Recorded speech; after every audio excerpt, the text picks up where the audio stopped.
Ever notice how some things, like art and nature, just seem to go together?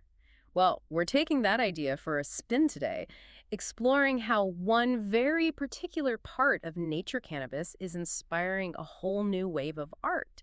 And no, I'm not talking about your friend's Grateful Dead poster collection. Right, we're talking galleries, high-end design, even the digital art world. It's being called the Green Renaissance, this surge of contemporary art inspired by cannabis. Yeah, and we're lucky enough to be diving into a fantastic article from New Wave magazine all about it, The Green Renaissance, how cannabis is inspiring contemporary art.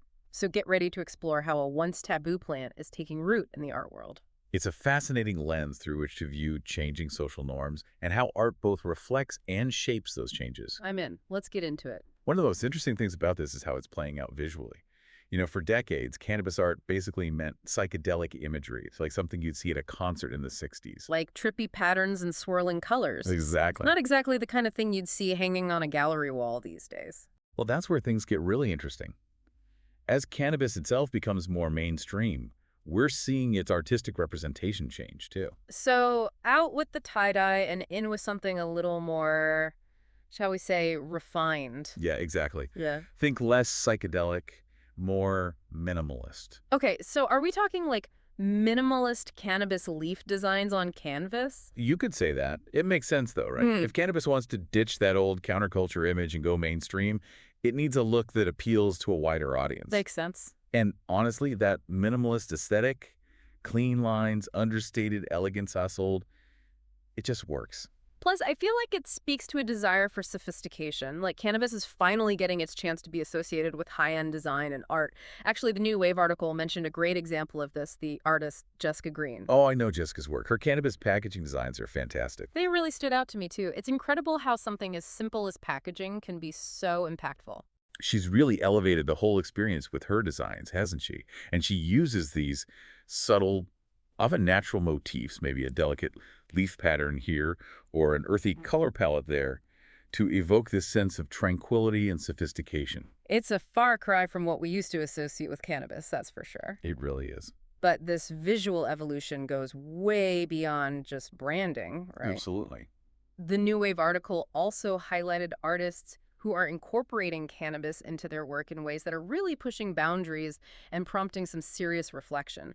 They mentioned an artist named Fred Tomaselli in particular. His work sounds absolutely incredible. Oh, Tomaselli's work is fantastic. So what makes his work so unique? Is he like just, it sounds like he's really using cannabis as a starting point to explore so much more. He is. I think his work is a really great example of how the Green Renaissance is challenging us to reconsider our relationship with this plant. It's been demonized for so long, and here he is highlighting its intricate beauty through this really modern lens. That's really cool. It's amazing how art can spark those kinds of reflections, isn't it? It really is. And it sounds like Tomaselli isn't the only one blending art, commerce, and advocacy these days. The New Wave article also mentions someone named Molly Peckler. Oh, yeah, Molly Peckler's doing some really interesting work. What's her story? Well, she's a cannabis lifestyle coach, but she also curates these collaborations between artists and cannabis brands.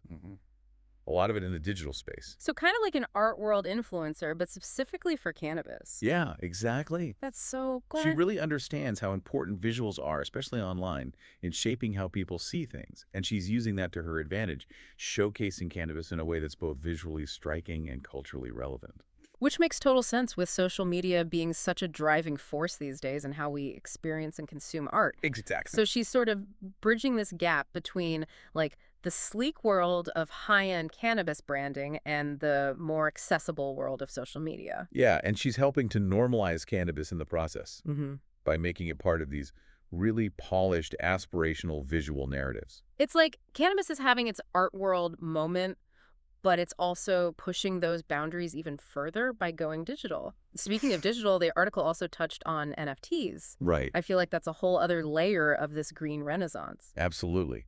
We can't talk about this movement without talking about NFTs, or non-fungible tokens. Okay, now you're going to have to break that down for me a little. What exactly are NFTs? So imagine you have like a rare trading card, a one of a kind.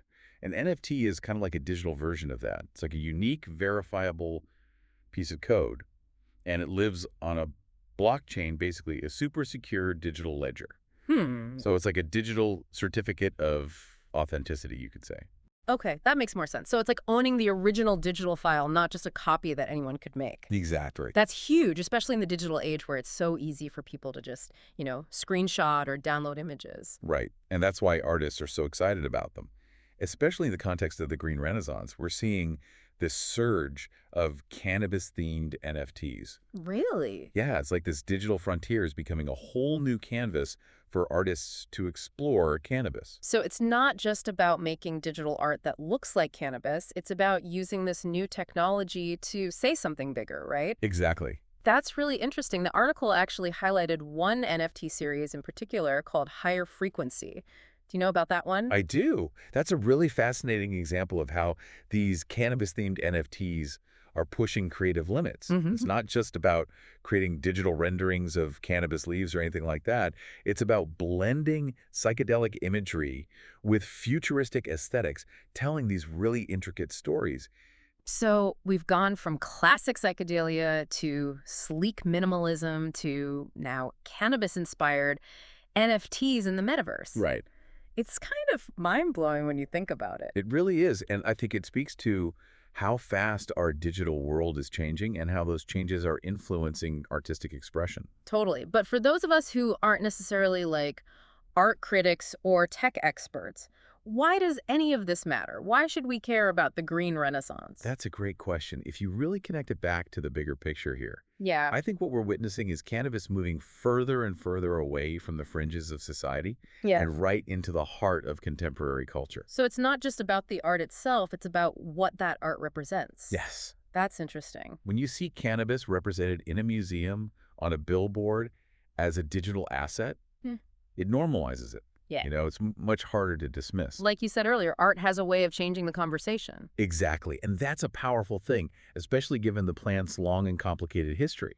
Absolutely. It's almost like art is giving cannabis a voice in places where it was previously silenced, wouldn't you say? I think that's a great way to put it. And it goes beyond just giving it a voice, too. It's about creating a space for people to have these more nuanced, informed conversations about cannabis, Yeah. about its uses, its place in society. Yeah, definitely. Because art has this incredible power to break down barriers and create empathy in a way that sometimes traditional advocacy just can't quite do. That's so true. We started this talking about how art imitates life. But Yeah. with this green renaissance, it feels like art is going a step further. Like it's actually shaping how we view and interact with the world around us. I agree with that. This isn't just some passing trend. It's part of this much larger cultural shift that we've been experiencing for a while now. Totally. And as we start to recognize the limitations of prohibition and see the potential benefits of cannabis more clearly, it makes sense that those changing attitudes would show up in our art, design, even digital spaces. We're kind of watching this paradigm shift happen right in front of our eyes. And art is both documenting it and driving it forward at the same time. Exactly. And that's what makes engaging with this movement, this green renaissance, Hmm. so fascinating. It's not just about like admiring a pretty picture or anything. It's about understanding those cultural forces at play, Hmm. and recognizing how art can be this incredible catalyst for change. It's about looking beyond the surface and asking ourselves some bigger questions. Absolutely. So as we wrap up here, what would you say is the key takeaway you want our listeners to walk away with? I'd say this. The next time you encounter a piece of art inspired by cannabis, whether you stumble across it in a gallery or see it on a beautifully designed package in a dispensary, or even if it's like a digital creation in the metaverse, just take a moment. Yeah. Take a moment to really consider what that piece is saying to you. Hmm. How does it make you feel? Does it challenge your preconceived notions about cannabis? Does it tell you something about our changing relationship with nature, with art itself, with what we consider taboo?